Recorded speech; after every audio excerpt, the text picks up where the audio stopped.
নমস্কার সম্মানীয় দর্শকবৃন্দরা, এই মুহূর্তের সবথেকে বড় আপডেট, রাজ্য সরকারের নতুন বাজেট পেশ করা হয়েছে। আর এই বাজেটে একটি নতুন প্রকল্পের ঘোষণা করা হয়েছে, যে প্রকল্পে যদি আপনি আবেদন করেন তাহলে প্রত্যেক মাসে আপনাকে 5,000 টাকা করে আপনার ব্যাঙ্ক অ্যাকাউন্টে দেওয়া হবে। নতুন প্রকল্প ঘোষণা করা হয়েছে। তো কী এই প্রকল্প, কারা কারা এই প্রকল্পের সুবিধা পাবেন, বিস্তারিত আপনাদেরকে দেখিয়ে দেবো আজকের ভিডিওর মাধ্যমে। তাই ভিডিওটি শেষ পর্যন্ত অবশ্যই দেখবেন। আর যদি চ্যানেলে নতুন হয়ে থাকেন, চ্যানেলটি সাবস্ক্রাইব করে পাশে থাকা বেল আইকনটি অল করে রাখবেন। তো চলুন বন্ধুরা, ভিডিওটি শুরু করা যাক। আমাদের উপকূলবর্তী জেলাগুলির বিশেষ করে পূর্ব মেদিনীপুর, উত্তর 24 পরগনা এবং দক্ষিণ 24 পরগনার মৎস্যজীবীরা তাদের জীবিকা অর্জনের জন্য প্রতিকূল অবস্থার মধ্যে সমুদ্রে যান। যেহেতু এপ্রিলের মাঝামাঝি থেকে জুন মাসের মাঝামাঝি পর্যন্ত এই 2 মাস মাছ ধরার ক্ষেত্রে নিষেধ থাকে, এই মৎস্যজীবীদের জীবিকা অর্জনে সমস্যা হয়ে থাকে।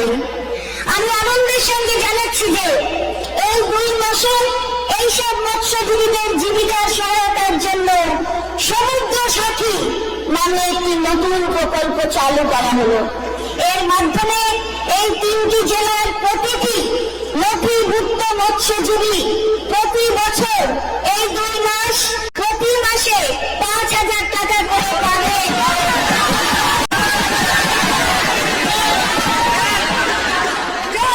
এই 3টি জেলার প্রতিটি নথিভুক্ত মৎস্যজীবী প্রতি বছর এই 2 মাসে প্রতি মাসে 5,000 টাকা করে পাবেন। এর ফলে প্রায় 2 লক্ষ মৎস্যজীবী উপকৃত হবেন। এই খাতে আমি 200 কোটি টাকা বরাদ্দের প্রস্তাব করছি। তো বন্ধুরা, শুনতেই পেলেন, মৎস্যজীবীদের জন্য নতুন প্রকল্প চালু করা হচ্ছে, যে প্রকল্পের নাম হচ্ছে সমুদ্র সাথী। আর এই প্রকল্পে পূর্ব মেদিনীপুর, উত্তর 24 পরগনা, দক্ষিণ 24 পরগনা জেলার সমস্ত উপকূলবর্তী মৎস্যজীবীরা রয়েছেন, যারা সমুদ্রে মাছ ধরেন, তাদের কিন্তু মাসে 5,000 টাকা করে দেওয়া হবে। তবে বন্ধুরা, সারা বছর কিন্তু এই টাকা পাবেন না, মূলত এপ্রিল মাস ও জুন মাসে এই টাকা পাবেন।